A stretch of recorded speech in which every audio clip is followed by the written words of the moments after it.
I'm going crazy, sitting on that train, and I don't think I'm ever coming home.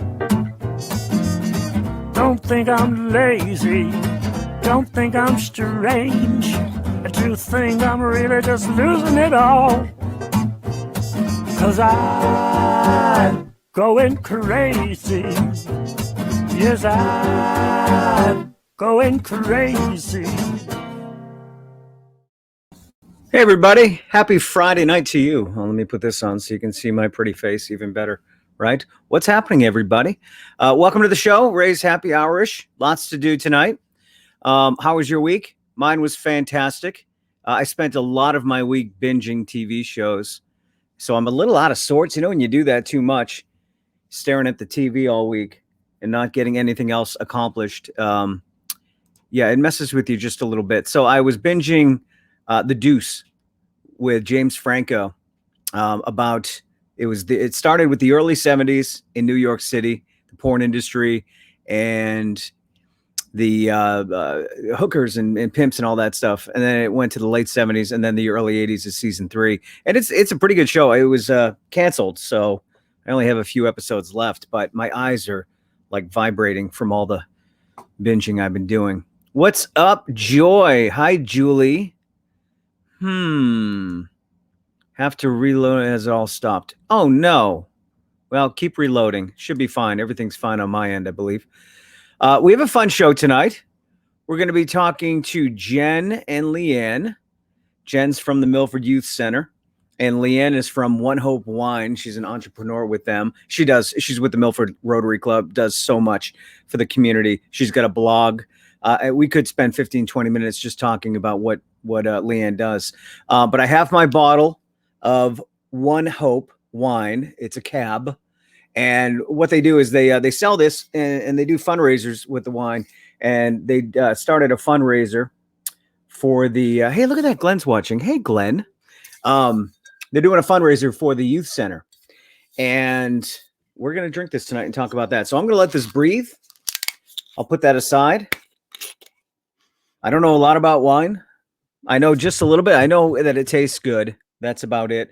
I watched Sideways the other day, taking a break from binging. I watched Sideways for the 100th time. Absolutely love that movie. And even as they're talking about wine, I still, nothing sinks in about the aromas and the hints of this and that. It tastes fruity to me. I love it. We're going to talk to Tim Rice, photographer Tim Rice, good friend of mine. Of course, if you watch the show, you see him later on when we do a nightcap with Jay, but he'll be joining me a little bit early to talk about some things he has coming up. The guy's amazing. And I've been told that when I die, I'm going to have the best pictures at my funeral. Like that one right there. Look at that. That's a Tim Rice original. He just knows how to capture the moment. Then he does portraits and all that as well. So we'll talk about that with Tim. What else? I was going through all my CDs. I just wanted to point out, because we're going to be talking about music with Eric Alper, who is he's got a show on SiriusXM. He's a music publicist. He's a blogger all over Twitter. That's where I discovered Eric. Loves talking about music. So I'm like, I want to talk about music. Let's talk about music with somebody who knows what they're talking about. So I was going through my local CD drawer. I have a drawer dedicated to local CDs, and I just wanted to share with you some of the ones that you should go look for. And you can find all these bands on Facebook very easily. If We Go At All, that's a great CD. This is a brand new one from J.C. McCord. Good Life Country. Living the Good Life is his single, and it's fantastic. He did that over COVID with everybody in separate studios and did a fantastic job with that. That's a oldie but a goodie from She's Late. We've got Gay Prokosky here. What's the name of this one? Little Pieces. I have a few of Gay's CDs. Here's an old one, Griffin, right? From my buddy Fitch. That's his old band. Look at that. I assume it's a collectible, so I kept it in the package. Haven't gotten to it yet. Another one from If We Go At All, Sundown X. I've got more, but these are the ones I grabbed. And Matt Zajac, this is a brand new CD from Matt Zajac. Check this out if you can. Garden of Eden. Very good. It's a full-length CD. My name is in this because I contributed to the fundraising. Where is it? I just want to thank blah, blah, blah, blah, blah, and my sexy friend, Ray Ozier. He said that in there. Thanks, Matt. Couple people to mention before I get into the show here. I want to thank some of my supporters, Dr. Roof, who covers your assets, 888 Roof 550. Great operation over there. How about TC Scoops? They have a Valentine's Sweetheart special. $20 gets you the cookies for two, and then 2 raspberry sorbets. I think it's what it's called, with the champagne. Only $20. They're in Medway. Give them a call and take advantage of that. I've been eating a lot of Pokemoto in Franklin. Look at that. So delicious. We've been getting it through Grubhub and DoorDash and going to pick it up. But Pokemoto, try it. Bowls. The poke, excuse me, is like a sushi bowl. And then all these toppings. There's literally hundreds of combinations. What else we got? Oh, my buddy Kendo is doing a live stream at 8 o'clock tonight over at Kendo Acoustic on Facebook. He's raising money for the Eagle Brook Saloon in Norfolk. He's been doing a bunch of these, as you can see. That's his number 8, but he'll be raising money. So many restaurants and live music venues. Well, live music venues, nothing's happening right now, but restaurants are going under, having trouble making ends meet. As the musicians, I mean, Kendo, what a generous guy. He needs to be making money for himself. He's a guy that would be out once or twice or 3 times a week sometimes, making that extra cash for him and his family. But yeah, now that the restaurants can't do it and can't support the local musicians, it's been tough on everybody. But there's Kendo giving back to some of his favorite venues where he plays. I'll get into some of the other stuff a little bit later on. Let's bring in our first guest. We got Eric Alper from so many things. Hi, Eric. How are you? Hey, Ray. What's going on, man? Not much. Thank you. Where are you? You're Canadian, right? I'm Canadian. I'm from Toronto, Ontario, Canada. Okay. I could sense the accent, but my heritage. I just did. Hence the accent. What, do I sound like a British guy? You know, blimey. You sound normal. You sound normal to me. Well, I went to broadcasting school, so this is my radio voice. Beat it out of you. Yes, yeah. Right. I can go anywhere in the world. No one will know where I'm from except maybe the States. I discovered you on Twitter, and thanks, I love You're following the follower. your handle. I'm the follower. You got a lot of followers, actually. I know, but you know what though? I have like 3 friends in real life. You know what I mean? Like, you know, it only gets creepy when I'm at the grocery store, or the supermarket, and the cashier says, Hey, I follow you. And I'm like, oh, that's cool. How long have you been on Twitter for? And she's like, Twitter? So I don't know. What's your handle on Twitter? It's that Eric Alper, right? That Eric Alper. Yeah. Cause there's a marketing guy in Montreal, Quebec named Eric Alper. And one day, for giggles, I became friends with all the Eric Alpers on Twitter. I found like 40 of them, mostly in Poland. But Eric Alper in Montreal used to get all of my mail. He used to get all my really crappy demos in the mail. And I used to get all of his like marketing initiatives and stuff. So I said, look, I'm going to be that Eric Alper. So when people are looking for me, I'll be that Eric. And so it kind of stuck, and here we are. And I get to talk to you. Are you a musician yourself? Oh God, no. You know, when I was 8, I saw a movie called American Hot Wax, and it told the story of Alan Freed, who was a DJ in Cleveland, who coined the term rock and roll. And I saw Jerry Lee Lewis and Chuck Berry live on the screen, and then everybody else was playing other characters. And I said, that's what I want to do. I have no idea how to do that. I have no idea what to do. I mean, these people were like my sci-fi characters growing up. You know, I had a subscription of Billboard magazine at 12, and I loved reading the stories of record labels and distributors and how the charts were formed. And you know, at the time, cocaine and payola. And I was like, this is amazing. But I have no musical talent whatsoever. In fact, even to this day, if you stick me in a studio, I would have no idea what to do, which is why I love music so much, because to me, it's still magic. Yeah. You know, like how they do everything is fathomable to me. It's amazing. All the people that I surround myself with have insane musical ability, guitar, drums. Some can do it all. I sing in a couple bands, and I don't even do that well. So it is amazing to sit back in a studio and watch your friends make magic. And you're like, how do you even do that? How are you? I know it's muscle memory. I get it. And they've been doing it forever, but there's natural talent there. And a lot of hard work and crappy songs to get to the point where it starts to be good. For every good song that you hear, there's 100 of them that nobody ever get to hear, unless you're Bob Dylan. Then you put out a box set of 15 CDs, 30 years later. But even that stuff is great because he practiced. Practiced. All of these artists that I work with, whether it's Bob Geldof or Randy Bachman or Andy Kim or David Clayton Thomas, like they didn't have a plan B. This is what they did. In the 60s and early 70s, they didn't have a plan B to I'm just gonna try out music, and if it doesn't work, I'll go to law school, or I'll teach, or I'll be a social media influencer. None of that ever existed back then. It was always like, I'm going to sleep on the couch, and I'm going to starve, and I'm going to have no wherewithal or hopes and dreams except for this one of playing music. And a lot of them didn't make it, some did.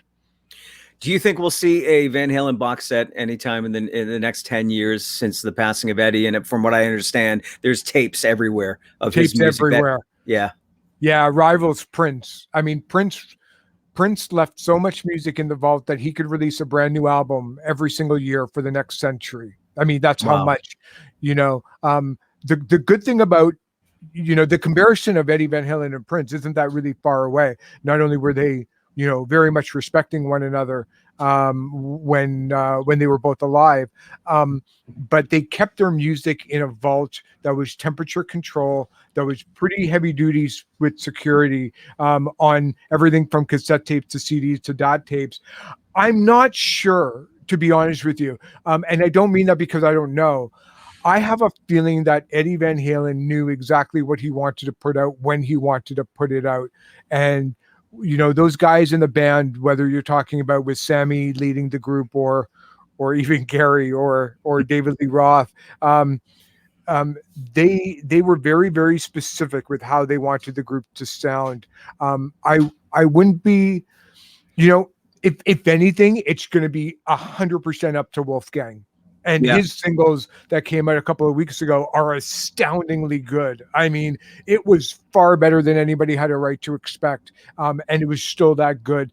Right now, he's not too keen on the general public hearing things. He kind of came out, and rightfully so, very emotional after Eddie died, and put the rumors to rest entirely that, that the band was done, that there was no way that he was going to replace his father. And he was kind of upset that people were kind of spreading rumors about his dad, because at the end of it all, he lost a father. So I think part of it was emotional, but I think also part of it was just like, the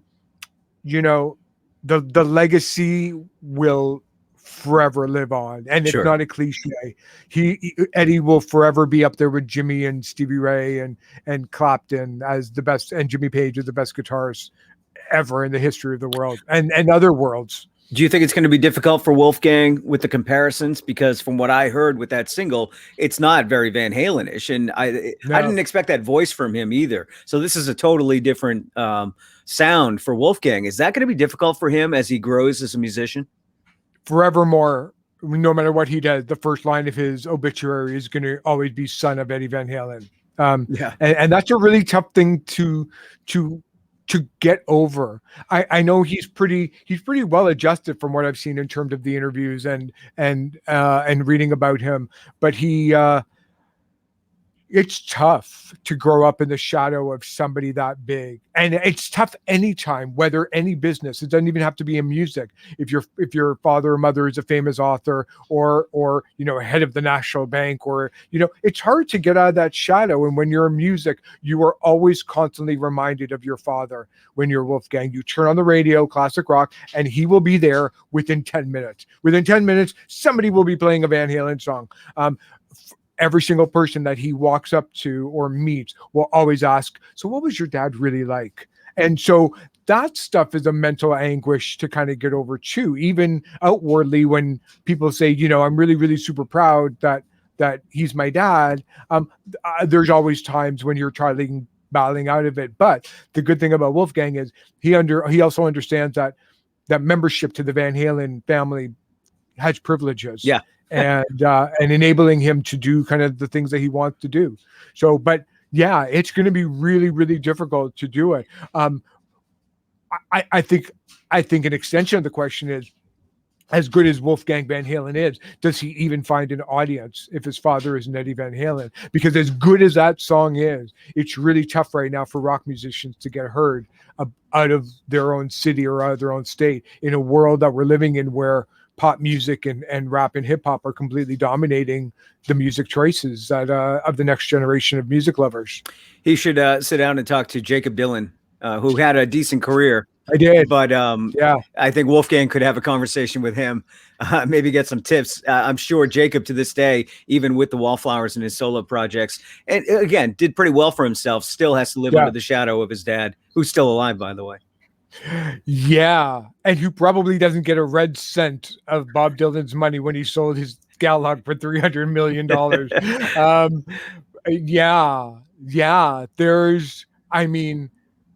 It's tough enough to break in this music industry in general. But it's been like that since the first generation of 1960s rockers, where you have Marvin Gaye's son tried to break out, Wilson Pickett's son tried to do something. You come out of the Jacksons, you're always living in the shadow of Michael. You're in Osmond, even when Donnie Marie have a show and then they bring on the members, you're always going to be little Jimmy Osmond for the rest of your life. So it's super tough not to not to be able to stand on your own 2 feet sometimes. And I admire anybody that has the courage and the wherewithal to do it, because you got to try. Yeah, absolutely. And speaking of breaking into the business and going back to the Alan Freed days and the birth of rock and roll, where you could just print something in one day, you could go record. I actually visited Sun Studios not too long ago, and what an amazing experience. Amazing, that was, right? Standing in the same spot everything as the greats. Is still there. Everything is still there. Yeah. I get goosebumps talking about it. It's nuts. But somebody could record there, then they could run down to the radio station with the vinyl, hand it to the DJ. DJ plays it, and within a week, it's national, and you're a hit. Now today, and you probably would have to blame technology and the internet for making it very difficult for anyone to get into this business right now and be heard. Bad technology, which we thrive on. You thrive on it. I thrive on it. It's the whole reason why you and I get to talk. That's right. But it's got to be tough for new artists. Some kids, Jacob Dylan is, without the dad, is coming up, and he's an amazing singer songwriter playing the guitar, and he can't catch a break because the next American Idol is on the radio, and that doesn't even happen anymore. Yeah, look, it took this long for The Voice to have their first major star in Morgan, and now he's #1 on the Billboard album charts for the 3rd straight week this week. It's tough. It's tough anyway. When you are a brand new artist and you're competing with 55 million other songs up for people's disposal to listen to, when you're an up and coming artist, your competition is another artist from your city or your state or your province. Your competition are the Beatles and the Rolling Stones and the Who, because why should they listen to you when the greatest music of all time has been recorded and there for you?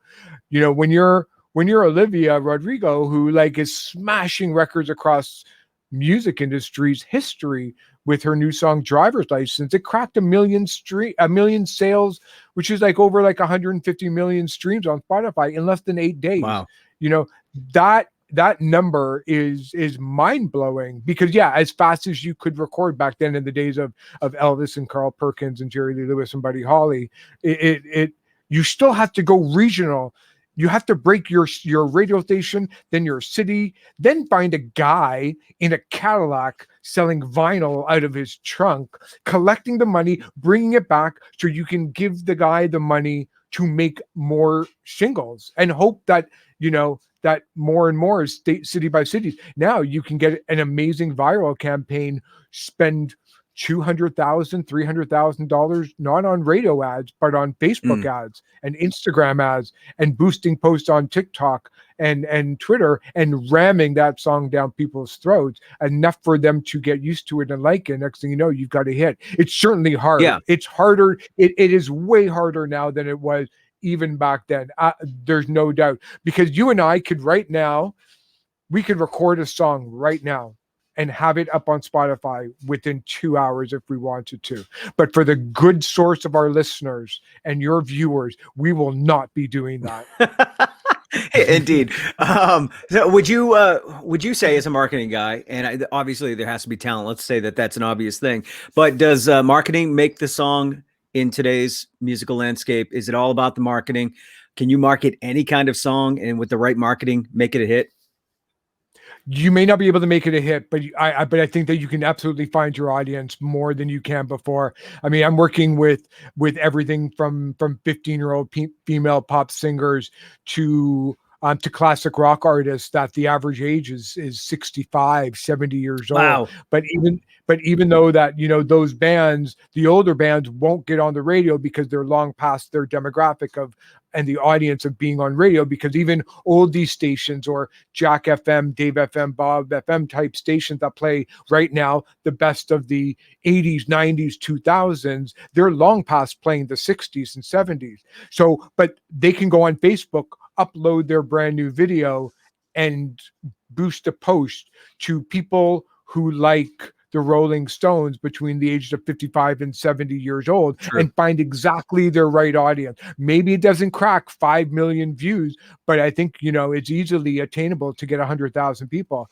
And if you play your cards right, you can translate that into, maybe 1/100th of those people spends $30 on a new CD or a merch or a shirt. And that could, it's certainly not going to replace not being able to play live. Like you mentioned at the top of your show with that artist who plays 3 times a week. That's the difference between somebody making poverty line in North America and going broke and giving up forever. Yeah. And so, you can really smart marketing. I think, it's got to come from somewhere. Yeah. Going back to Olivia and Driver's License, she was on High School Musical on Disney.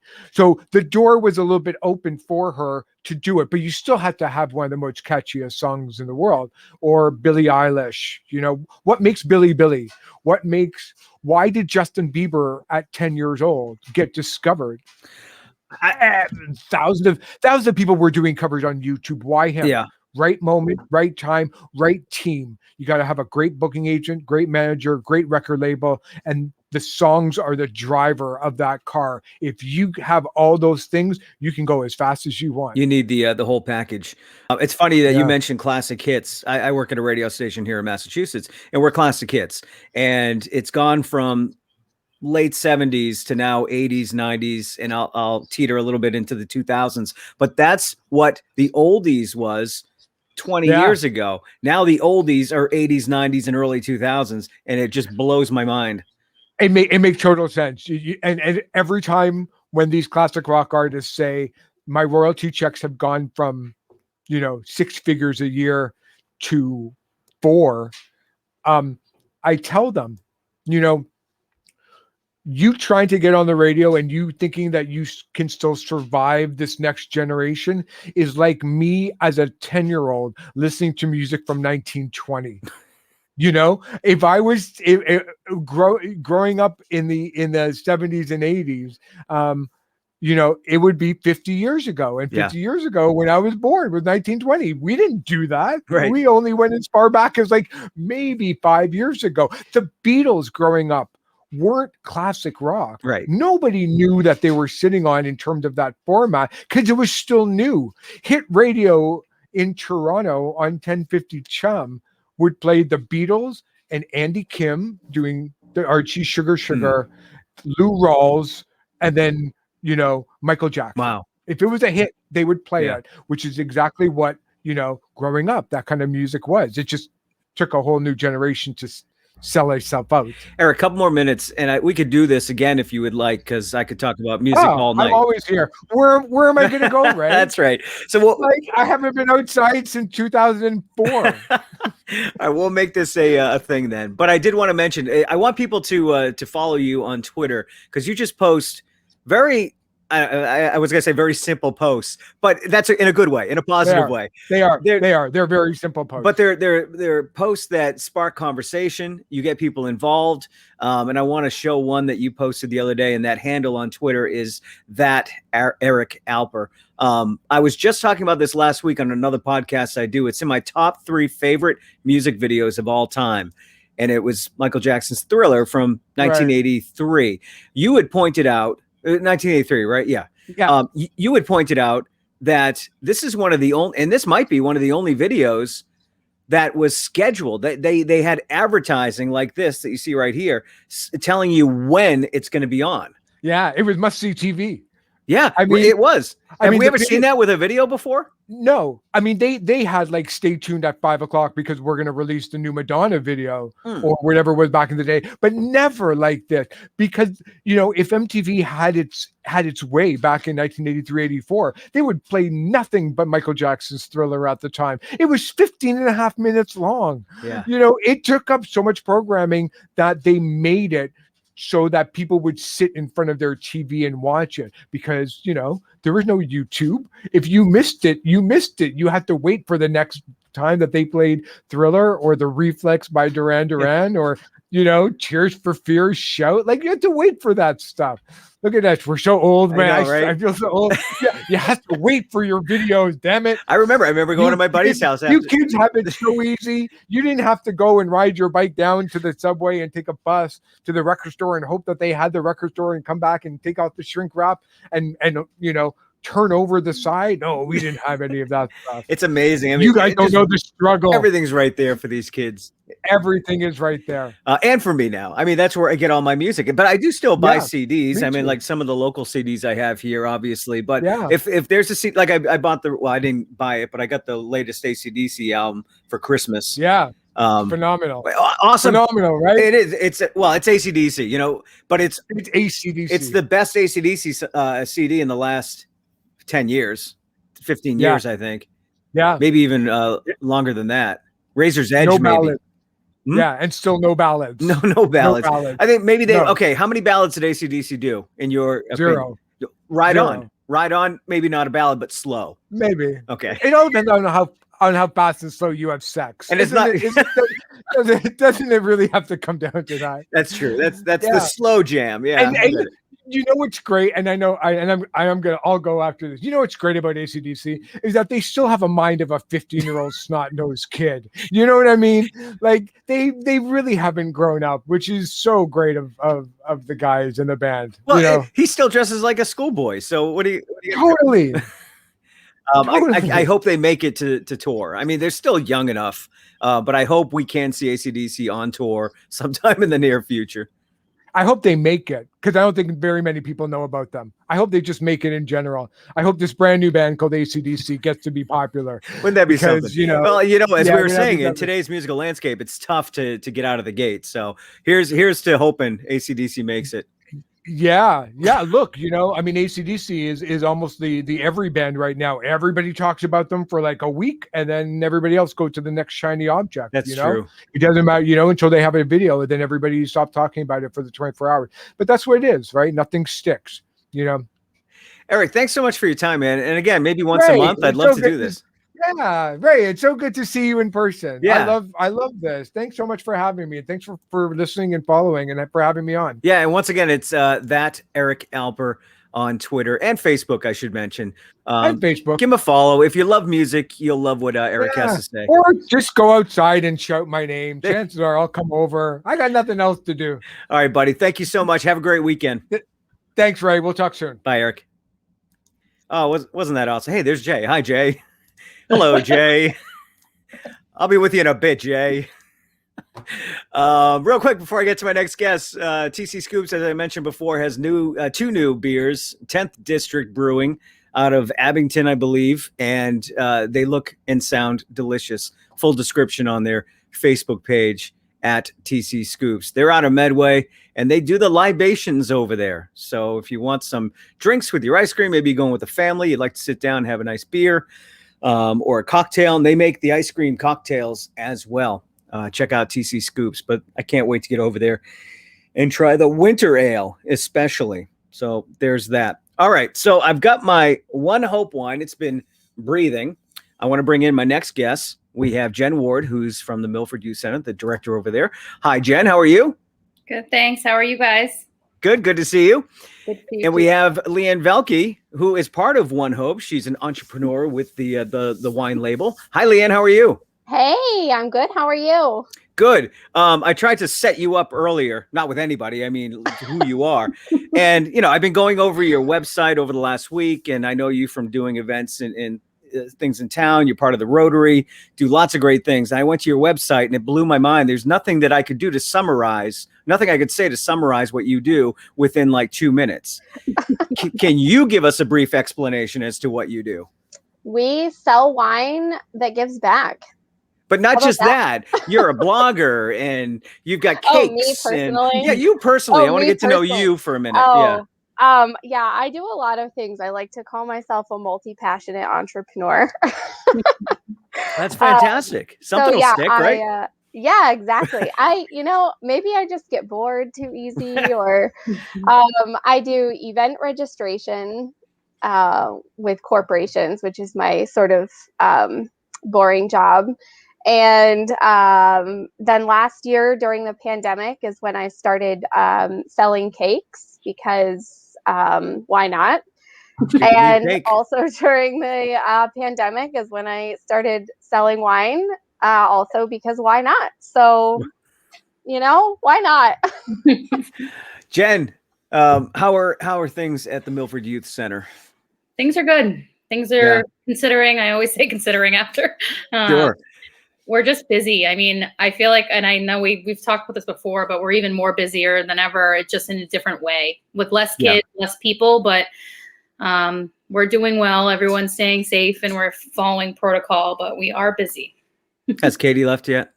Yes, she left after Thanksgiving's, but we actually, this was our first full week with our new assistant director, Emily. She started on Monday. So great. Been nice to have another partner in this whole thing to make it all work. Well, I look forward to meeting her. Mm-hmm. All right, so let's talk about this fundraiser that we're doing. First, let's talk about the wine. Let's get associated with the wine here. ONEHOPE. I have the cab. Thank you for bringing this over to me, Jen, and thank you, Leanne. I'm going to pour myself a glass.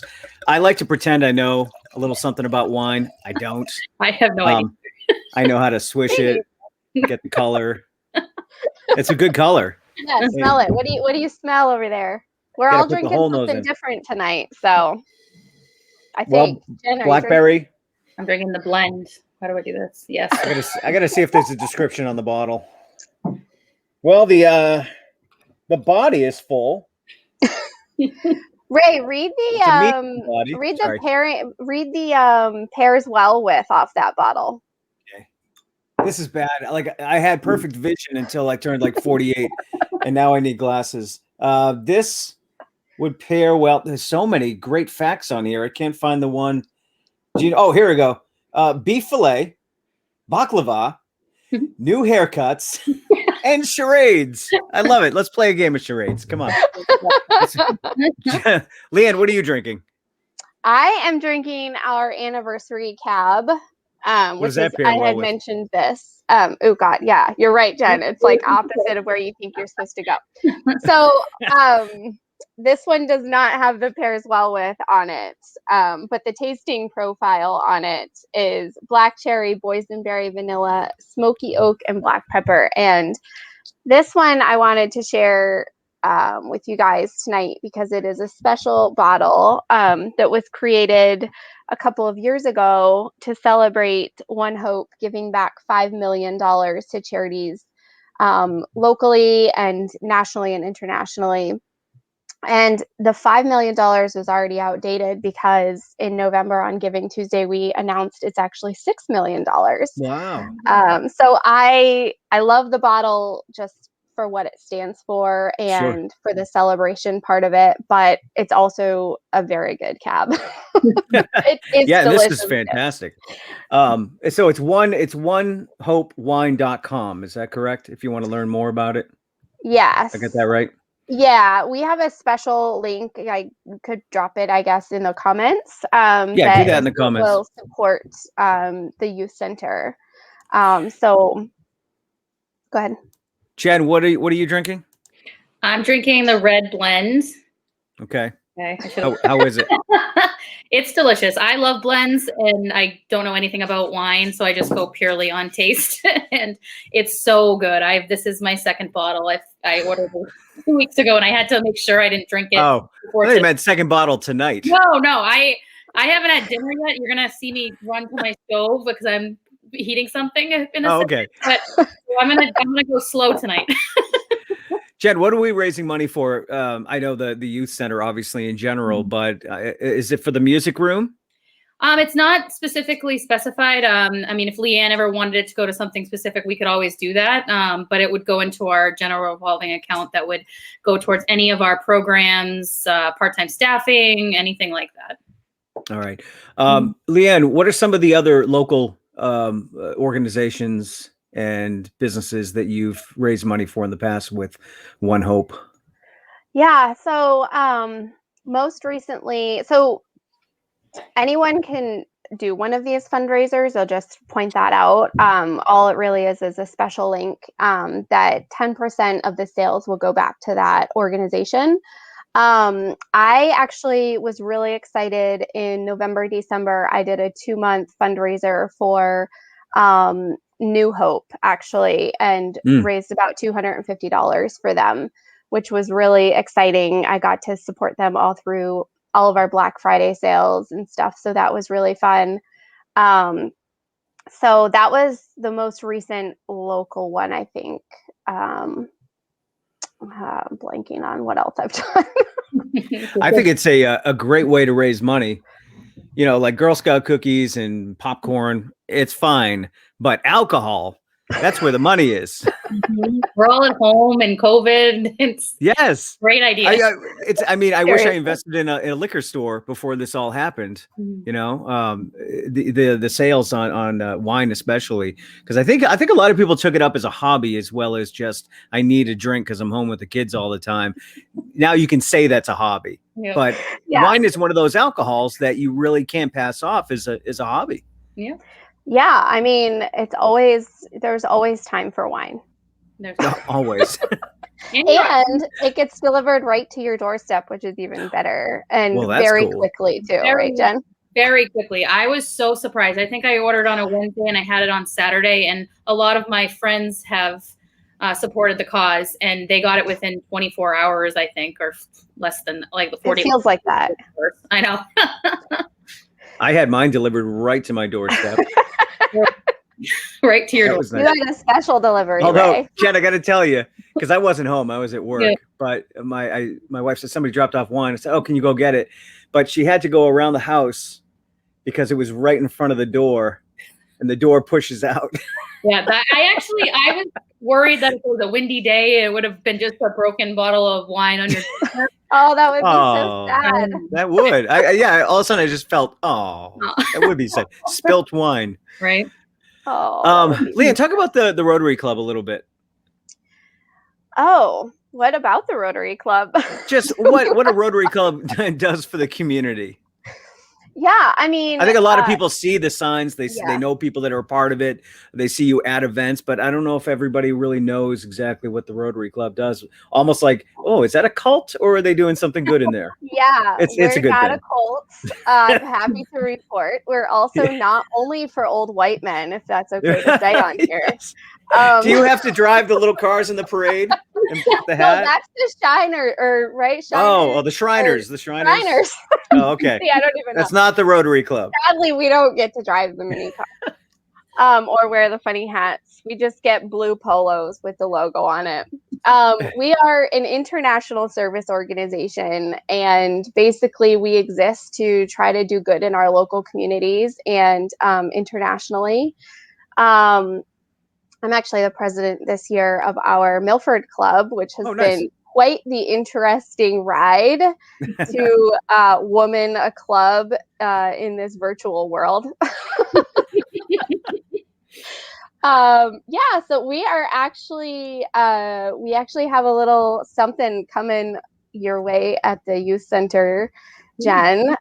We just we're always looking for ways that we can help the community. I'll put that plug out there. Our community actually has a lot of really awesome helpers already, and we just like to help out those that are in need pretty much. So we are here to, help build playgrounds and to help, we're making little just hot chocolate packets for the youth center, Sure. just for the kids to know that they're thought about and that they're loved. And one of our other favorite projects that we started a couple of years ago is we sign cards for the elderly homes. We're actually about to do that and disseminate those again. We usually do it at the holidays, but we didn't get a chance to do it for the holidays, but we're still going to do it because I think those folks could really use a little bit of love. So yeah. At least you're still doing something. We're still trying to do some things for the community. It's obviously challenging right now. It's been a tough year for everybody. But we love to just be out there and to be helping make an impact on the community. And anyone is welcome to join us, by the way. If community service is in your heart, we would love to have you. We are not only open to white men, as I said. I love it. But I think I mentioned that when we were not just for white men anymore. I love that. That's a great slogan. You should put that on a card. Mm-hmm. We The totally Rotary should. Club, not just for white men anymore. I love it. Old white men. Old white men, yeah. I think I had mentioned to somebody when we were at Craft Roots a few months ago was that I would love to get involved someday. So yeah, we'd love to have you. Absolutely. You would be a valued member of our club for sure. Oh, because I drink wine. Yeah, you drink wine and you have a big heart, Ray, from what I know of you. So. And I'm not an old white guy yet. I'm old, but not old white guy. We'll also take the old white guys. We take everybody.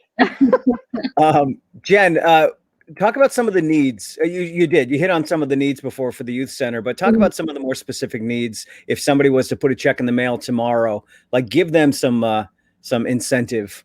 We need this.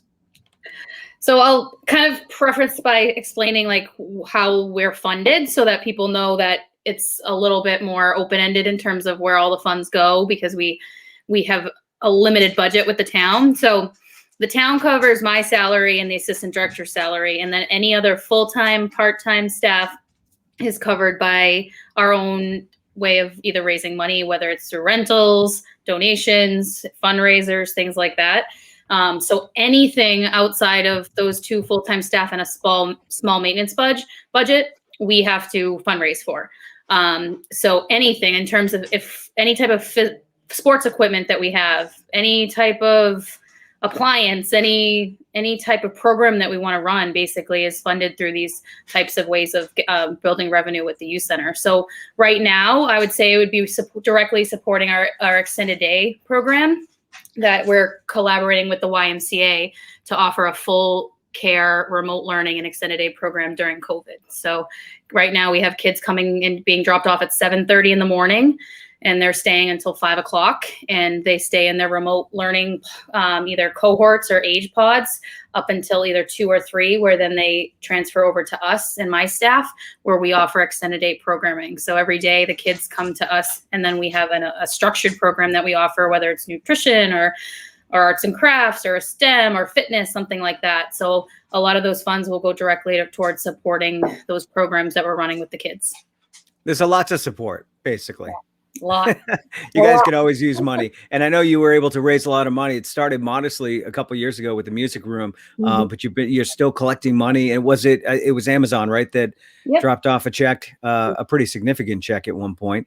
And how is that coming? Are we ready to like open it up, and is it done, or could you use more money? So we got a conceptual quote back in 2016 that was, I think, $54,000 to complete the music room in its entirety, but that didn't include the architectural costs, which are very, very expensive. So that's what we're looking at to tackle first, whether we can do the project with contractors or we have to get it actually designed. So we're probably going to go that route to do it right. And then we'll have about probably 40,000 to really start the project at that point, because architectural costs are almost, I think the quote that I have is for 8,500 for that one space. So I'm going to look for some other local companies, see if they're around to support maybe the design aspect, so that we can get more of the funds to go to directly to the project. Okay. Leanne, when does the fundraiser start for the Youth Center? Or has it already begun? It's going strong already. Oh, and it's all right. Log on now. Did you put the link? Did you put the link in? I've not put it in yet, but I will when I hop off. We will look for that. And it's ONEHOPE wine, which is delicious. And thank you once again. And we're looking for members for the Rotary Club. Anyone is welcome. So just so keep that in mind. I didn't even mention like the good stuff. We do scholarships for the kids in town, and we've actually sponsored also scholarships for the kids for the youth center every summer for their summer program. We have a really cool program for high schoolers that we send them to called RILA, that high school juniors get to go and learn leadership skills, which is very cool. And we get to volunteer with those kids, and it's really cool, really neat program, and hilarious watching some of the things that they do to learn their leadership skills. Yeah. Well, thank you for all you do for the community. And LeanneVelky.com, right? Is that the website? Yeah. Is that what it is? That's what it is, right? It is. It is. Okay. It's like a smorgasbord. Right. I was fascinated by it. Yeah. Weird things I do. There's some light reading in there. So I would definitely check out LeanneVelky.com. and OneHopeWine.com, and the link will be in the comments. Ladies, thank you so much. Thank you for having us, as always. My 2020 Community Appreciation Awardees. It's pretty special. That's so fun. Yeah, thank you so much for that. That was, that was nice. It was very nice. It was a nice one. All right, you take care, and I'll talk to you guys soon. All right, thank you. Thanks, Fred. All right, bye-bye. Bye, guys. Oh, that was awesome. Love the two of them. And they do so much for the community. They really do. I don't know how they find the time. I don't know how Leanne finds the time to have the website and the One Wine thing and the Rotary Club and her blog and all that fun stuff. Here's another busy guy. My next guest, ladies and gentlemen, my good friend, Tim Rice. Hi, Tim. I was How are you? I'm not doing enough compared to these people. I know, right? I mean, you think you are, and then you talk to somebody like Leanne and Jen, and you're like, oh, I could step my game up, couldn't I? I don't think I could step my game up, but but it's a thought. It's like I should be doing all that. I got. But I'm like, God, I do a lot. I'm like, oh no, I don't. And not after that lady. That's awesome. And we're old white men, by the way. I don't like to talk about it, but you're right. Okay. My eyesight is going. It was 2020 for the longest time, and now I'm surrounded by glasses everywhere. Now, there's 3 pairs on my desk. Do you have the kind that you can take off like this? Okay, because my boss Tom McAuliffe from IFM has the old white glasses. Yes. Yeah, because you can't just do this. You have to take them apart. No, I'm usually seen with one pair here, and then the other pair actually on. Yeah, there you go. And then you probably at one point say, "Where's my glasses?" Yeah, no, the kids just I'm serious. I have probably 15 pairs of these. I get caught doing this a lot now. You know, backing up to read stuff. Raylene in the comments is content. Hold on, I can bring these comments up. There's one. Yeah, I knew that was coming. Raylene's commenting on all your cameras behind you. You have more than just what's behind you. Yeah, that's only half of it. Yeah, there's more over there. See, I just did stuff, and now it's all wrecked. There you go. Just try to stay still. I'm fine. Am I still moving? There we go. Yeah, no, I have 400 cameras. Julie wants to comment on Leanne's baked goods as well, which you can find on her website, leannevelky.com. So let's talk about Tim Rice Photo. I think whenever we do talk, we really don't get to just talk about photos. You hit me to something really cool this afternoon. I don't know how much you want to talk about it because you're still working on it. Can you talk about your website, your new website a little bit? Yeah, no, I'm loading it as we speak. Is it live? It is live-ish. So, okay. Could somebody go there right now and look at it? No, my website's live. So this is an add-on to the website. Right. Yeah. So TimRicePhoto.com is live, always has been. Right. Talk about the add-on. So there's going to be a portfolio added on to it where all my photos. So I've had numerous places over the years where you can find my photos and order them and buy them, and I've never found the right one. And then I finally found something, and so it's in the process of being updated. I got about 100,000 photos that will be on it. It's about 25 years worth of photos, all gathered and categorized and cataloged. And so you can go through, find the catalog, and hopefully sometime next week, you'll actually be able to just click on it and buy something. So for all my outside of the area listeners, I have two, I think, Raylene and Joy. Tim Rice is a local photographer, but I think when you think of photographer, you're thinking, oh, the guy that does the school pictures, the guy that I would bring my family in and he would set me up, and you do that, but you are more of an artist. I struggle with what I am. Yeah. So okay, because you're every sense of what a photographer is. I am multiple photographers. Yeah. So I have friends that are wedding photographers, and I joke about it all the time. They take their camera out, they take a picture of the wedding, they come home, they put the camera down, and they don't touch it till the next wedding. I always have a camera in my hand. So well, I can say that hanging out with you over the last 7 years and multiple family gatherings and getaways, you always have your camera. It's funny. The advice I was given by my first photography teacher was Terry Mislick.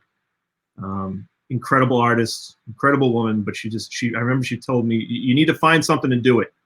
I'm like, well, I didn't know what that meant. She's like, well, find something to do it. Be a wedding photographer and be a wedding photographer. Or be a portrait photographer and be a portrait photographer. I'm like, no, but I like all photography.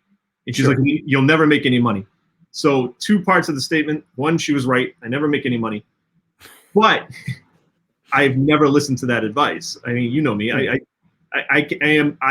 you a wedding photographer? The answer is yes. Do you shoot pets? Yes. Do you do artwork? Yes. Do you landscapes? Yes. Travel? Yep. And I do it. I just do it because I like to do it. So it's, photography is a second business to me, but photography is a passion first, I guess is the right way to put it. Yeah, a passion. But I think with your new add-on to your website, you can make a little bit more money. In here, I'm trying to really. You're a generous guy. If somebody wanted your photo, you happily give that to them. And I think many of us would say, well, that's got a cost to it. There's a worth to that photo. Yeah, no, I don't give those away anymore. I give them to you. No. So let's delete. No, you don't. That was my point. You don't do that anymore. Yeah, no. So I don't do much, but I sell stuff at fair prices. But what the big thing about, I don't know. Some of us are handling COVID a little better than others. I've had some positives come out of COVID, and one of the big positives is sitting right next to me. It's my 400-pound printer that can do up to 30 by 60 prints in canvas and paper. So. You actually did that so that you could cut down on the costs for the consumer, because before you would have to send it out, and that added to everyone's cost. Yeah, so now I'd have somebody would say, "Hey, I like this photo. Can I buy it from you, Tim?" Sure. After a certain size, I have to send it away, or canvas, I have to send it away.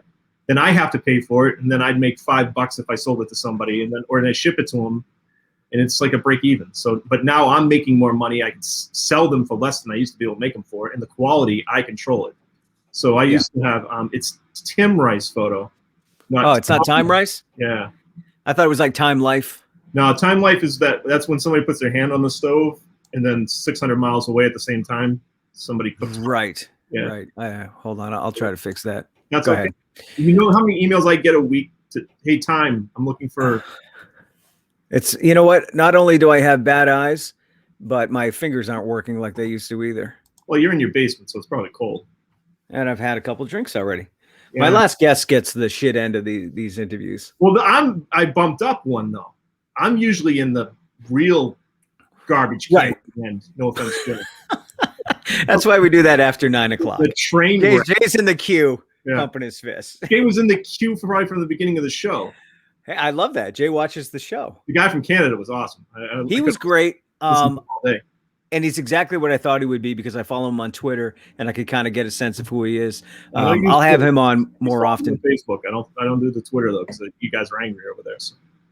No, we're angry on Facebook. Are you kidding me? I don't have time to be angry in two places. So Twitter's a lot lighter. Trust me. You serious?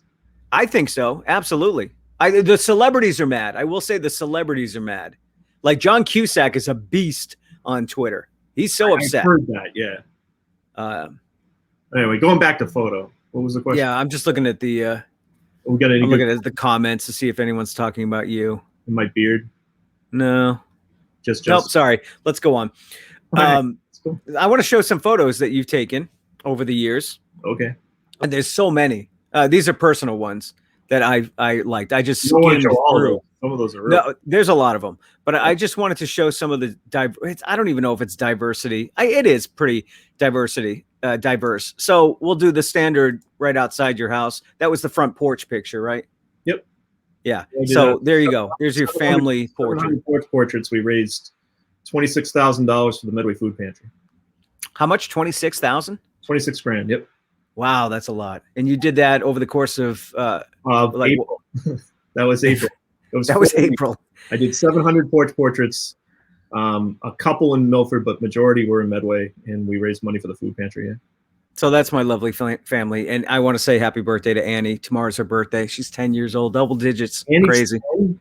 She's 10 tomorrow. Yeah. Mm. So you do the portraits, and then I'm a part of a lot of bands, and we've been the music scene. You know what? The music scene will never see anybody like you. Any other music scene will never see anybody like you, who would go to every show, take pictures of every band. I'm like, we could start a magazine tomorrow, like book. Cream or Hit Parader, and it would be full of rock star quality photos of local musicians, like this one right here. Look at me! I'm on top of the world. That's what is that? That was That's Tollbooth doing, right? Tollbooth doing Okay. Pearl Jam. Yeah, no, I know that. And that's one. I mean, there are hundreds of rock star photos of me alone I could show you. But I just want to. Rob said somebody came into the tradesman once and said, "This place is a hole." I've always seen the photos that Tim puts up, but this place really sucks. Like, so I have a wide lens and make it look bigger. That's all. Any band I would honestly, just call Tim. He does things like this. No photographer can do, no portrait photographer or wedding photographer can do what you do as far as band photos go. And not just band photos, because a lot of photographers will take a picture of your band, but they can't get those live action shots like this one right here. Check out that live action shot. Yeah, that's for Santa. And then here's Molly and I at one of our redneck parties. That one hangs up in that's hung up in our hallway. You actually made the frame for Yes, I made it out birthday of one year.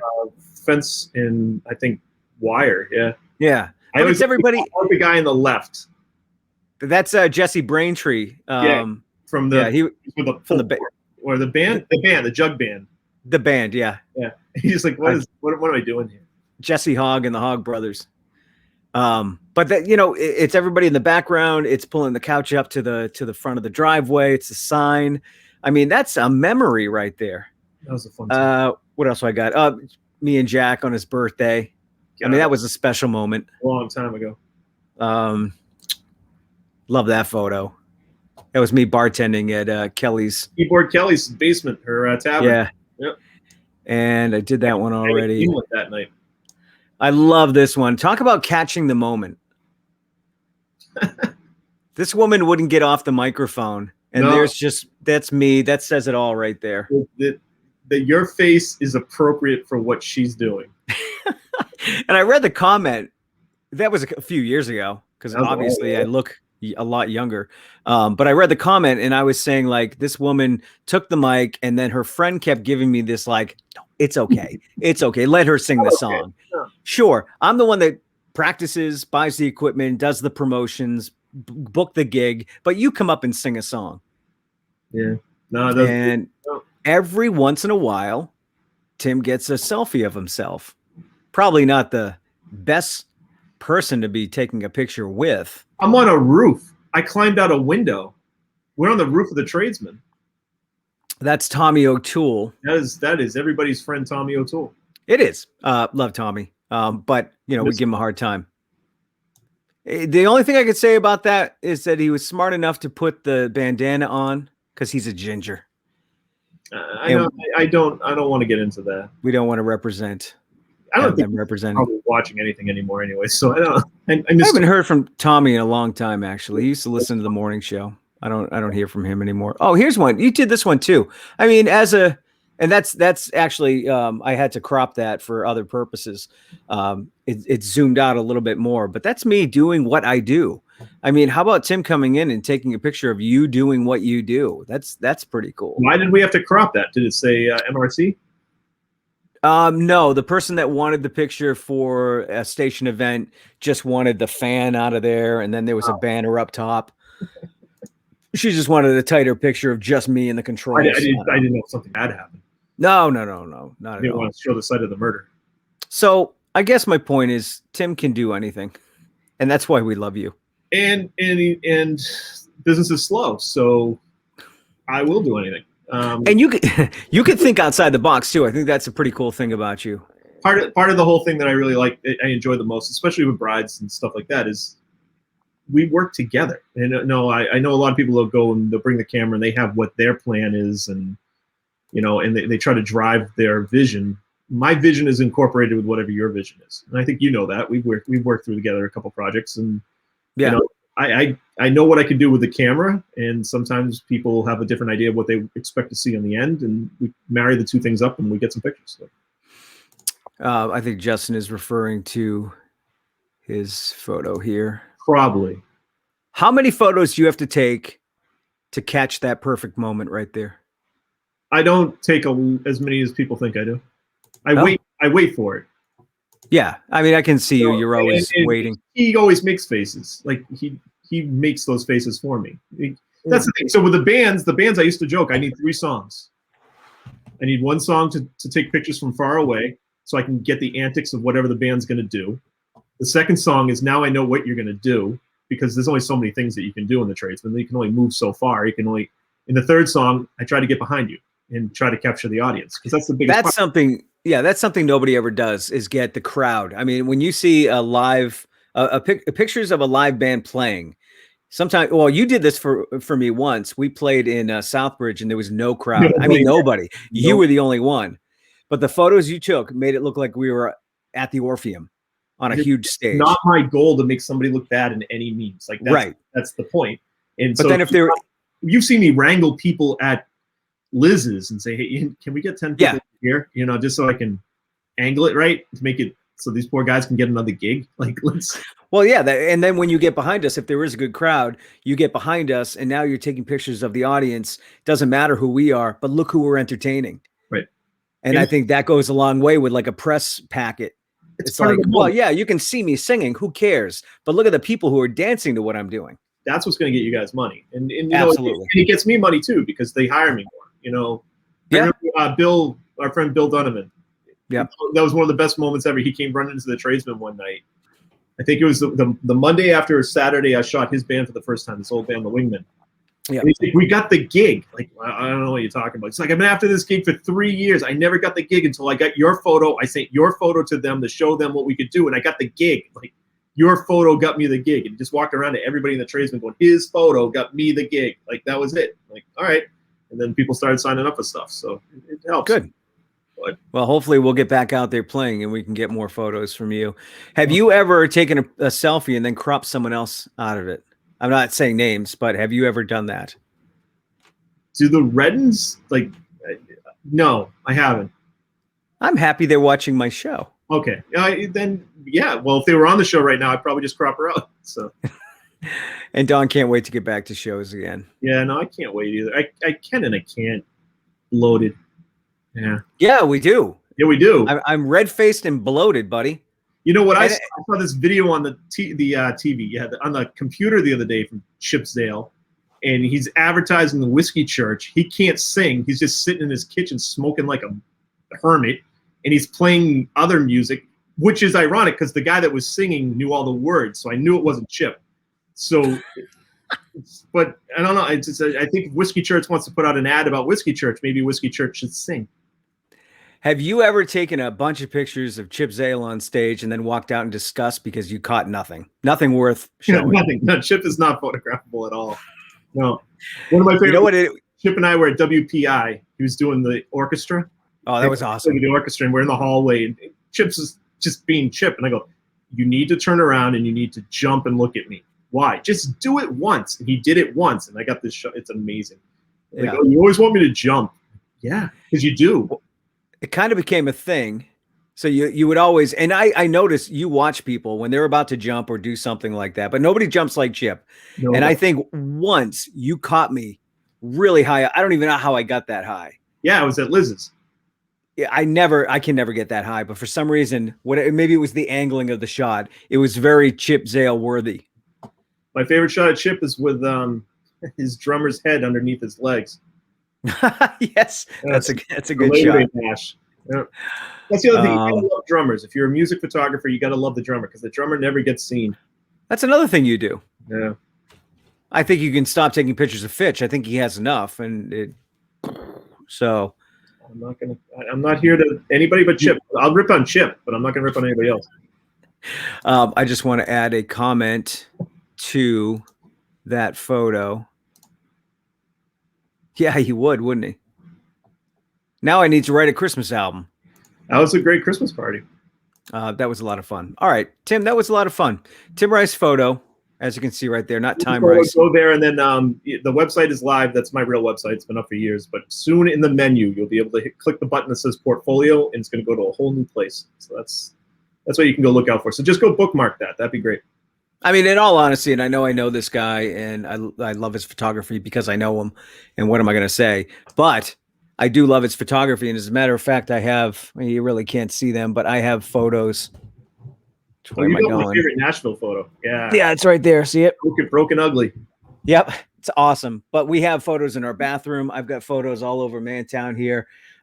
So there's something in there for your living room, your Mantown, your bedroom, your bathroom, whatever. So even if you're not in this area, you'll find something, and everything's happening on the website, so it's nice and easy. But even more, if you want a photo taken, I take them. So, well, he does that too, yeah. And you'll travel if the area is nice enough, because you've been to Iceland and Ireland's next. Yes, Ireland. All right, if you live in Ireland, I have plenty of people who are listening in Ireland right now. Well, I go to Canada. Ireland. A lot of places up in New Canada I want to go up. Newfoundland. Yeah, Raylene. Is from Canada. Yeah. All right. Thank you so much. You want to stick around? Yeah, sure. All right.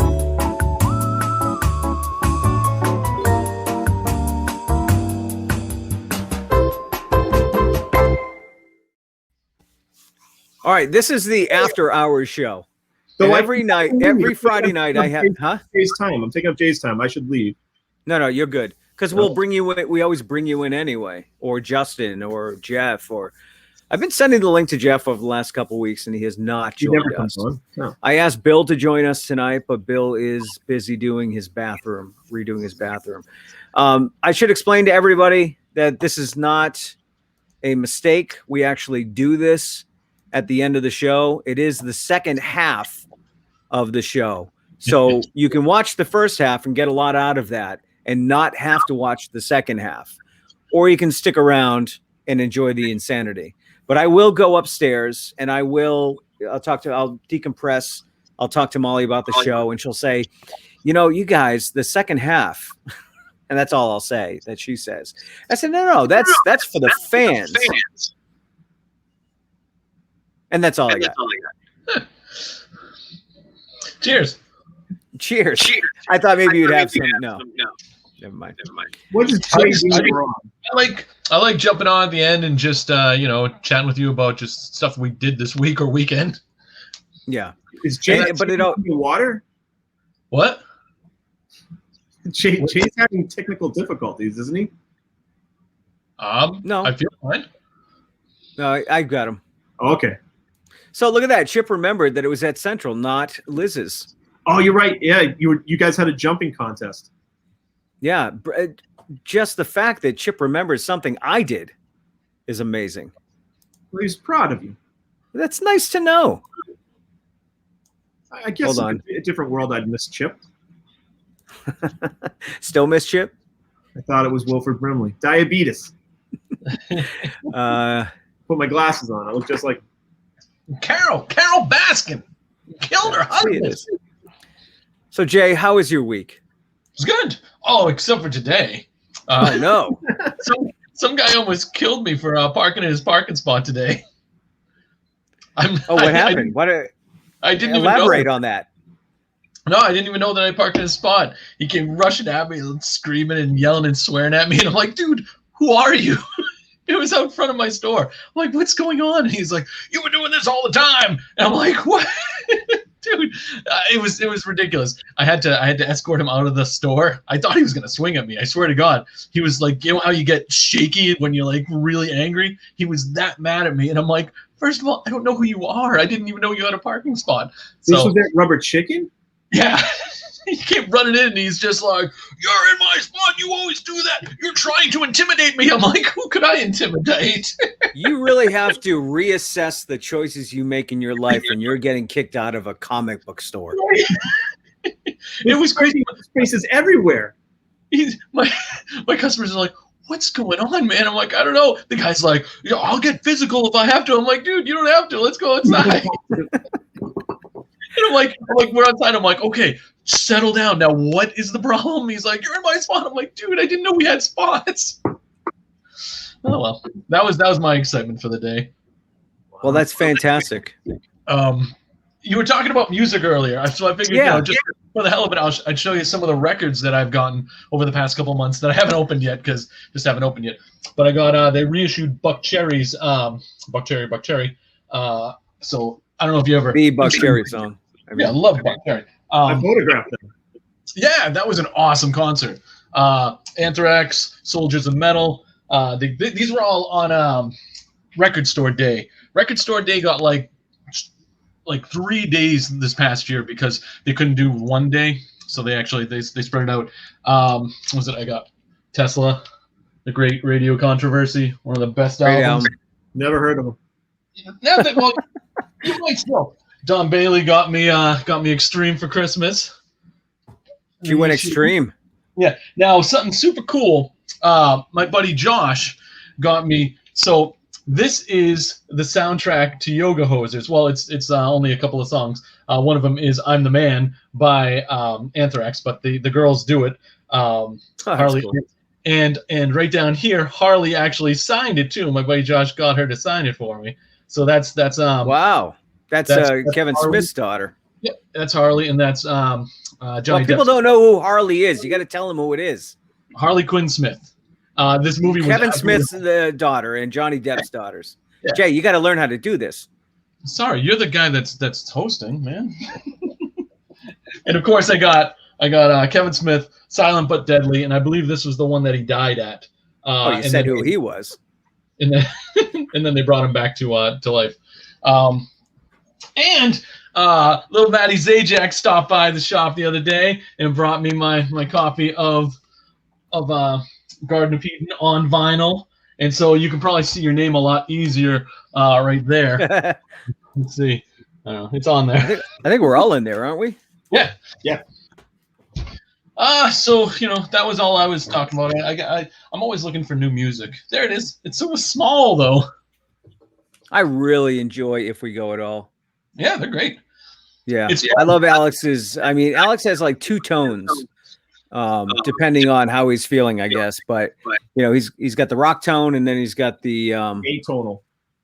Atonal. Yeah. So here's what sucks the most. You know me. I'm a bar fly. I love the bar. I haven't been to the bar in over a year because of the stupid pandemic. So I do not get to hang out with any of my rock star friends, and that's what I absolutely hate. Whoa. That's a horrible thing to say since you've been hanging out with us on occasion. I don't get to hang out with all of my rock star friends. That's you know what I'm saying. But I never get to. I don't get late night conversations with Alex telling him how much I hate Radiohead, which is a great subject because he loves them and I hate them. I hate Radiohead, man. I don't know, stuff like that. Yeah. Yeah, I don't know. When I see, every time I go to take a sip, I figure it's like everyone knows that's their chance to chime in. Oh, Jay's sipping, so now I'll just. You had ended on or whatever that is. Your tone was going in an upward direction, so I didn't know you were done. That's all. He's gonna keep going. Yeah. Hey, let me bring in a guest. Hey, ladies and gentlemen, Chip Sale. Hey, can I tell Tim Rice what I want for Christmas? Are you walking out of jail or? What's up, gentlemen? How are you, Chip? Chip, what have you been doing over the last year? Everything has been terrible as far as I can tell, right? So aside from that, I'm hanging in there. Has Whiskey Church been rehearsing at all, getting together at all? I'm sorry, Whiskey Church? No, 0 times. We've talked about it, and there's just, it's, what are we going to, well, I'll give you a little story. My bass player, Chris Hill, he's a janitor. He's not a janitor. He works for the Faith School in maintenance, and he put a nail gun through his hand. Oh, so the entire gun? It's garbage. His hand is garbage. Hopefully it's going to be, when is anybody going to be back anyways? So, I'm sorry. First of all, let me just say this. I love that Chip left a well-lit room to go to a darker room. I'm in this room with how popular is this going to make me? I'm in this room with broads and they're all yapping. You know what I mean? You guys know who I hang out with. We get it. Yeah. How's Chris though? Can he move his hand at all? It's not his hand, it's his fingers. Like if you imagine shooting like Jesus, right? He shot it through his hand, and he can move his hand back and forth, but he doesn't have the grip in his fingers. Oh wow! Yeah, it's very concerning. Well, maybe he could take over as singer because that's not a tough job. That's right. You just get an iPad. You don't have to remember anything. You can just get an iPad. That's right. You have to have the capacity for alcohol. Yeah, that's true. That's true. That's what I love about being the singer is that I don't have to concentrate on any chords or any beats. We're the drinkers. Not only that, it's not carrying anything. That's the biggest thing for me.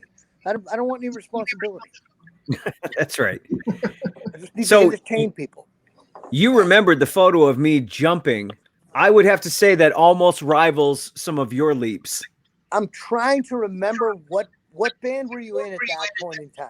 That was Abe Froman? probably Streaking. Really? Maybe it was longer than that. Maybe it was Toll Booth. I think it was Toll Booth. You were wearing shorts. I remember the picture very well. This is it's a Toll Booth show. Really of a person I am. Okay. You were wearing shorts and a big flannel. I think it was a Toll Booth one. It's a Toll Booth show at the brick wall behind you where you did that jump, and you posted it, and you were like, "Would you put kiss my ass, Chip, or something like that?" Something like that. By the way, I am 48 years old. I am always wearing cargo shorts. Are you one of those dudes that wears cargo shorts like in the winter? All the time? Even not like you're wearing shorts right now? Not right now. No, I have pajamas on. Okay, but during the day today, if you went No. In the winter, I go till about November 29th. Well, there's a lot of dudes like Dana who owns TDs, shorts every day. Paul, I think Kevin might still be wearing shorts right now. I don't know. Yeah. I mean, lots of friends who wear shorts, and it's ridiculous. I'm like, weren't you cold today? They're like, yeah, walking from the car to wherever I'm going to, I'm cold, but that's it. That's it. Yeah, and it makes sense. You know, none of those people smoke butts. No. You don't have to go outside. Yeah. Chip, when's your next live show? I have no idea. You know, Kevin. You just kind of do it when you want to do it, huh? So Kevin was over. Oh, you mean on Facebook? Yeah, On Facebook, yeah. So, Josh Briggs, who runs the place in Grafton, the Reunion Tap. Yeah. And this other guy. There was a couple different bars that did a thing. They were like, okay, this is gonna sound bitter, so just brace yourselves. We're gonna do they called it a lockdown showdown, and they had 8 people do 2 minute, or 2-song 10-minute intervals where they could play. It was last night. Okay. So I signed up for it, and then I watched the first couple guys go, and I'm like, you know what? I feel pretty good. Like, I'll probably do okay. I'm doing Ice Cream Man, 1 original, 1 cover. I'm like, this is probably gonna go okay. And then I go, you're right. There's 8 people. 4 had gone. I went. I was like, I feel like I did okay. Then, 1 more person goes. Then they're like, our next performer, I forget what they said her name was. She's 17 years old. This girl is adorable, absolutely stunning, right? And she's in this like pristine little recording studio with a piano in front of her. She's only 17. Then she plays this song, and it's ridiculous. They're in the interview. They're like, I think we heard you were on American Idol. She's like, I can't talk about that. Wow. Then they go back. And she plays a song on her guitar. She's got guitars all across the wall behind her. I was like, I got set up, man. This probably won American Idol, and then here's dumbass, playing Ice Cream Man, and Yeah. So now I don't know. Does this answer your question? I don't know what my next live show will be. Yeah, in a long about kind of way. Yeah, I sent you the photo, Ray. Yeah. I sent you the photo. Oh, you did? Yeah, Messenger. Okay. Oh, there it is. Mine is- Oh, you know what? yeah, look at that. Holy shit. Here you go, Chip. Is that Hold on, the I'm picture gonna bring it up in a What- second. How do I see it? I'm gonna bring it up in a second. It's gonna take me a little. What do I touch to see it? Can't see it. Hold on. Can you not see it? I can't see it right now. You I'll can't tell see it right now? Okay. Let me tell you something else. Timmy Rice has way better pictures of me up in the air. Oh, hey, baby boy. Good to see it. Ah, Todd's jumping too. Not only do I have shorts on, I have leggings on. Yeah. Those are Spanx. Okay, they are. Is it Toll Booth, right? That's Toll Booth, yeah. It's Mark. Yeah. All right. All right. Hey, Chip, good to see you, brother. I'm gonna party out of here. Yeah, you're right to kick me out of your little thing right now. Yeah, enough. Love you guys, man. Cheers, Have a good brother. weekend. Good to see you, All right, Chip. see ya. All right, peace out. Do you? Bye. Let's bring in our other buddy. Hey! It's Jeff. Hi, Jeff. Hi. What are you sipping on? Margarita. Woo, really? Yeah. Really? One of those nights. I make really good margaritas. And he delivers them too. No, I don't. Oh, I don't know. I would know. No, I don't. Okay, so last night we got some Chinese food, and I won't say where from because man, they got some to go scorpion bowls, and there was nothing but booze, and like they splashed in a little bit of the of whatever else they put in there, and so like Dawn got instantly like, whoa, hey, and when I said, I'm like, I wonder if it makes a huge difference, drinking out of a bowl. And, with all that fruit inside. So maybe that's what happened. But the most high-octane drinks whatsoever to go. Most scorpion bowls are just nothing but pure alcohol. Yeah. But No matter where you get them. If you get them there with the bowl. Yeah. Maybe it's because we usually share one, and it didn't seem that much. That could be it. I don't share much anymore. Oh, no. No, that's not good. That's the way it looked. Still Ew. drank it. No shame. No shame. No shame wearing That's- thanks. Yeah, that's it. But nice shot. Well, I can't even take credit for the shot. That's Tim.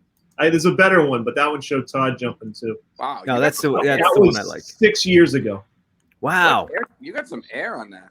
That's I did. June 20th, 2015 at the Central. It's got to be the At the shoes. Centrum.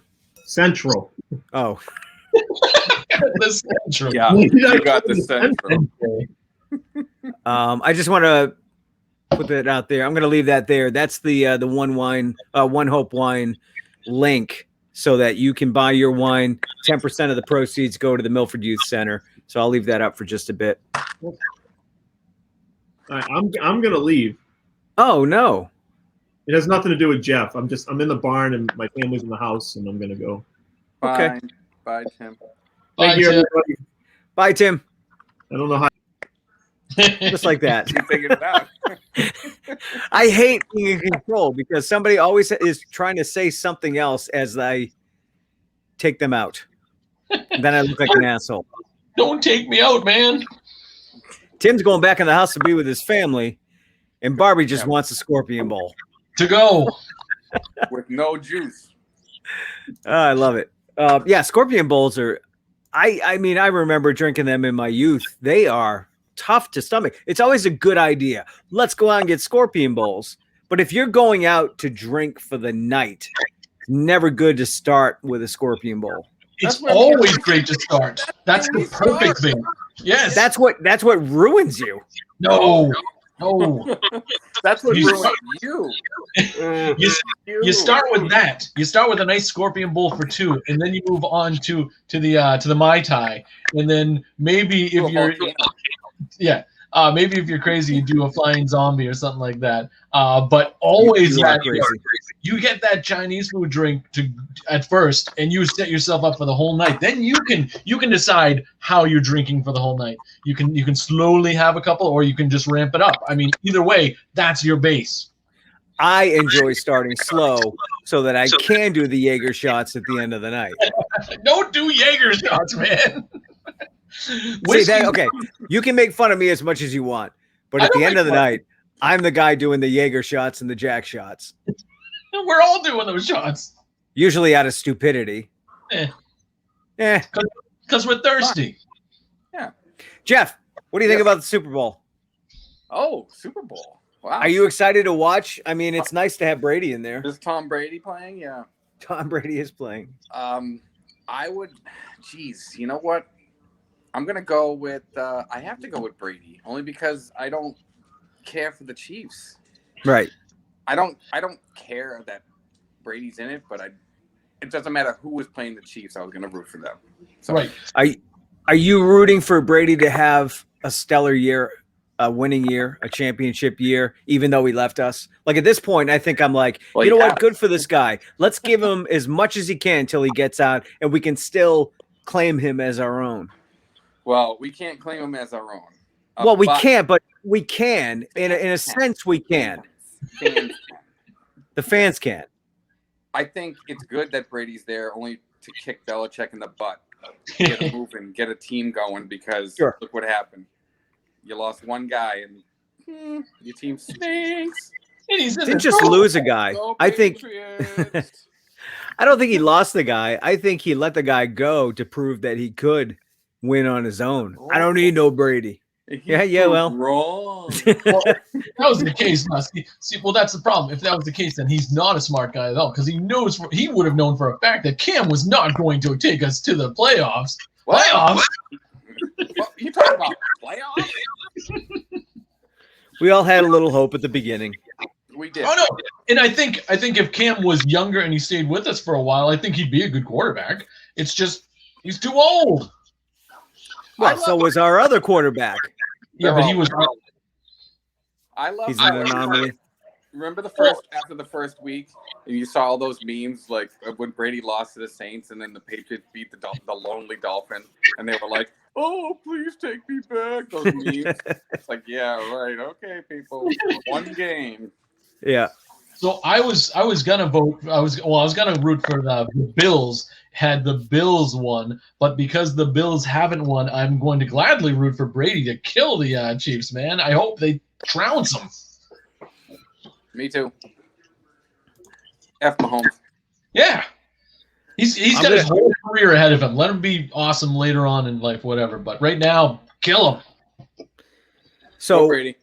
To answer that question from Leanne, I think that is strictly a tradesman thing. So I think if you're at the tradesman, or maybe currently, if you're at the tradesman at the end of the night, that's how you do Jaeger shots. Oh, that's so bad.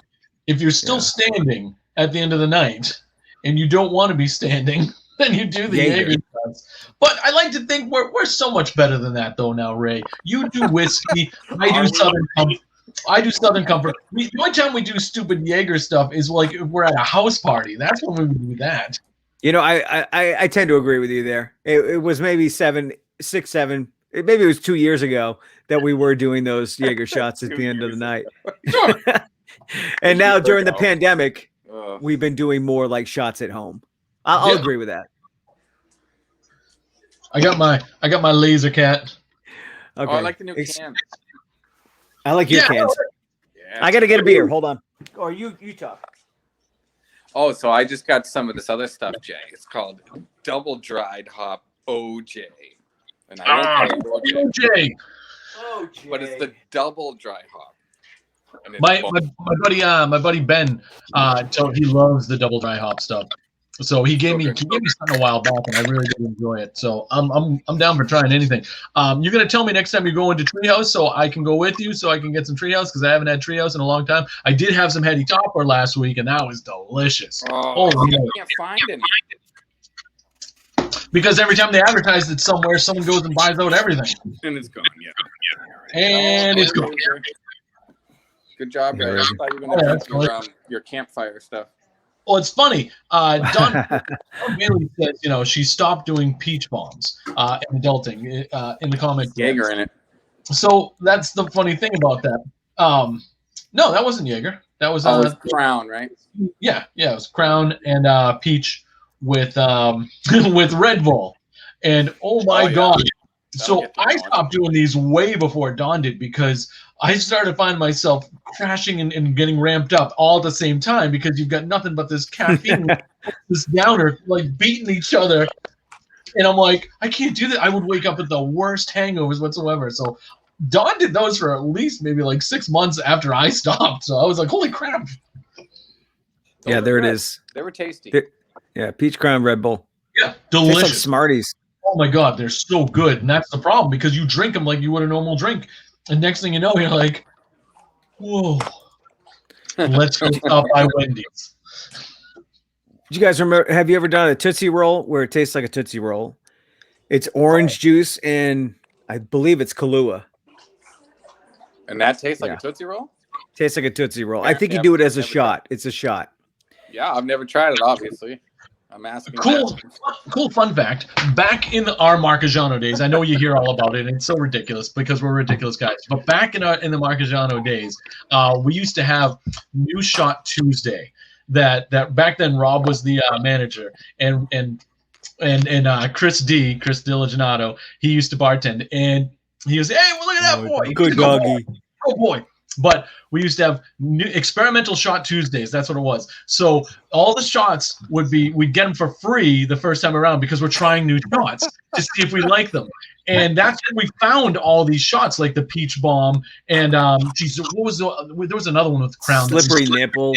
But these were all ones that we'd never heard of before. But we actually, like, every Tuesday, it's like we're gonna get all these. We'd get like 10 different shots that night, because Chris would come in with these stacks of papers, being like, "We're gonna try all these tonight." Okay, bring it on. So back in the Marquis days, we tried a lot of different shots. Oh, it's because I always said this one sucks. Let's go to the next one. This one sucks. Go to the next one.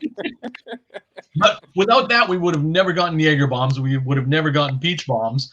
And we would have never gotten drunk for $5. Meanwhile, Rob was just like, "You sons of bitches." And then he bought the tradesman, and everything was okay Yay! until now. You pass this up. Shit, fuck. What's the doggy's name? You're getting asked a question, Jeff. My dog is Dexter. Oh, that's right. Dexter Avery. Remember that? That's Dexter. Dexter. He's a goober. Who's a good boy? He's still Jack kicking. Fire, Butterscotch, and Bailey's sounds amazing. That does. I had those. I like them. They were good. Never I'll good. take you one.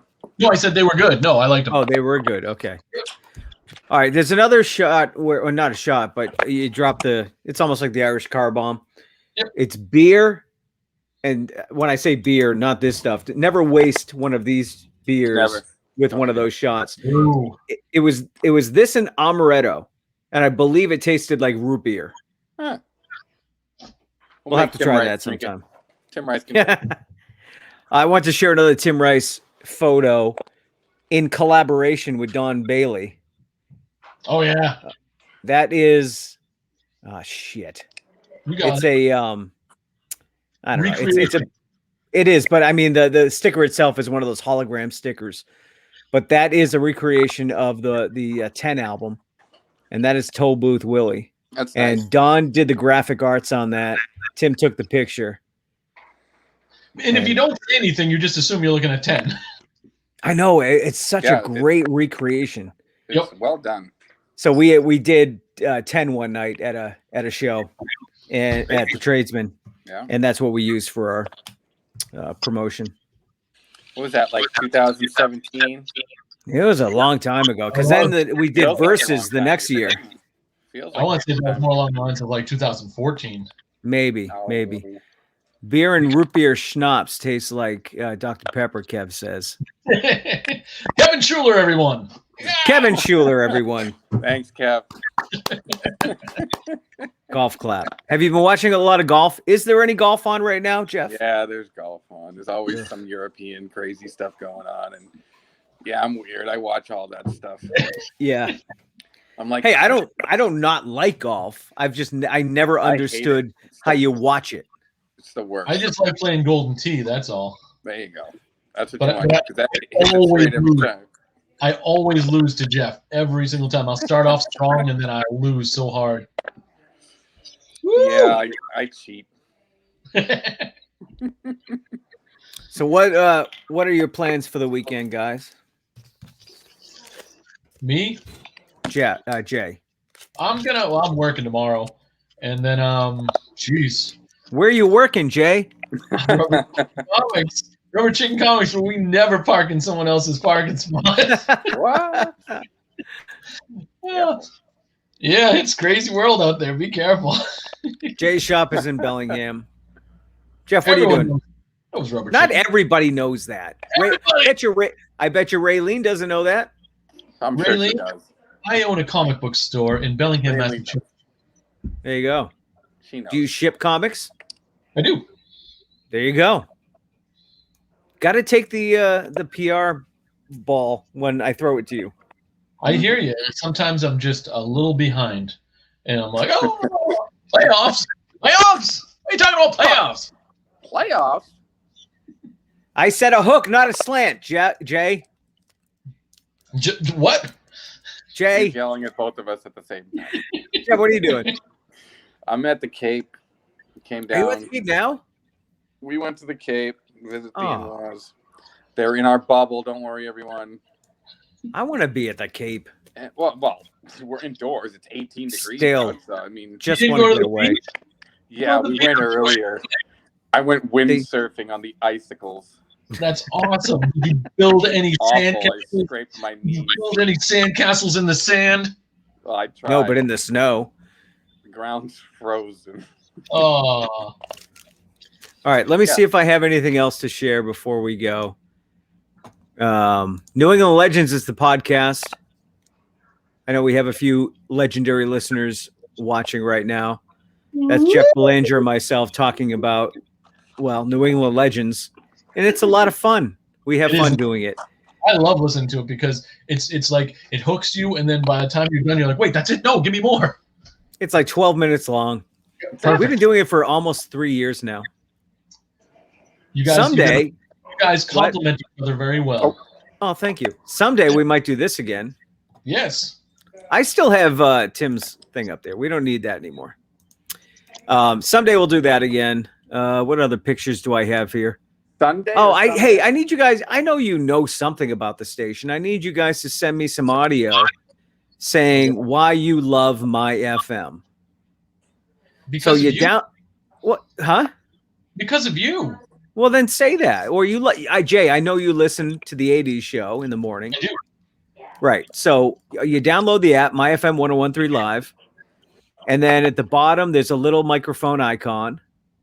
And then you press record, and then you send a message, and you just say why you love my FM. Could be anything. Could be the 80s on Wednesdays. It could be the localism. It could be Casey Kasem. Sunday mornings, Casey Kasem's American Top 40, the 80s. I listen. It's awesome. Now let me ask you this, Ray. Now, if I go there and I record, and then I send it to you, is that me hashtagging? No, no. What? What? You're not. What is that from? Oh, that's a Johnny thing. Yeah. No. Do that if you can, because I don't know. I already have some voices on the air. It sounds great. So Jay, you would play throughout the day, and you could say, "Hey, it's Jay from Rubber Chicken Comics." You could like promote your little business. We'll put a hash brown on that and send it to the internet. There you go. Let me see. Have you guys had Pokemoto yet? No, I caught like 5 Pokemon earlier today, but this place looks amazing. It's so good, so tasty. It Kendo's on right now. He started at 8:00. When people switch from us, go to Kendo.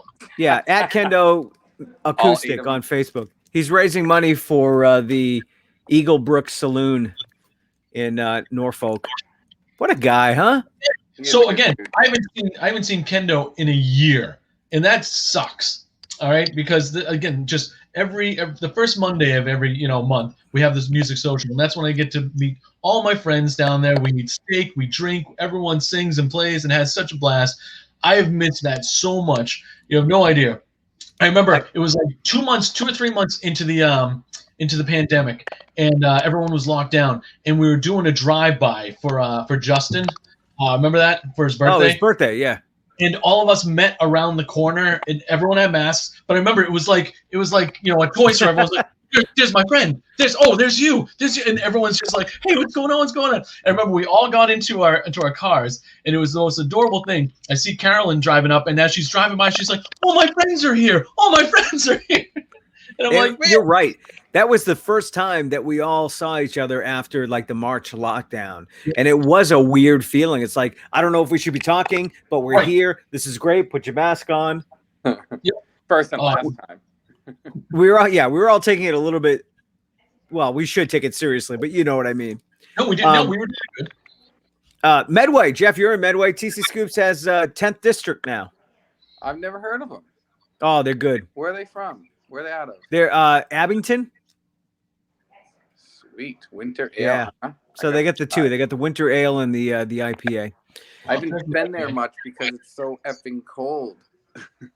Yeah, but they have like liquor now, so it doesn't. You don't have to go there just for the ice cream. You can go there for the liquor. Yeah, Jay, after I spent the liquor. $21 on the fourth. What's my arm? That's it. That's all I got. Awesome. Well, I hope you guys have a fantastic weekend. You too. I'll try. I'm gonna drink a bunch of beer and watch some TV, watch some awesome movies with Dawn. That's all we got planned, Good. Jeff, say hi to the lovely bride for me. Oh, Jeff, Rain, I said this. Oh. Jay, say hi to Dawn for me. Will do. Oh, and, she's not happy. Mary said hi. Yay, hi, Mary. All right.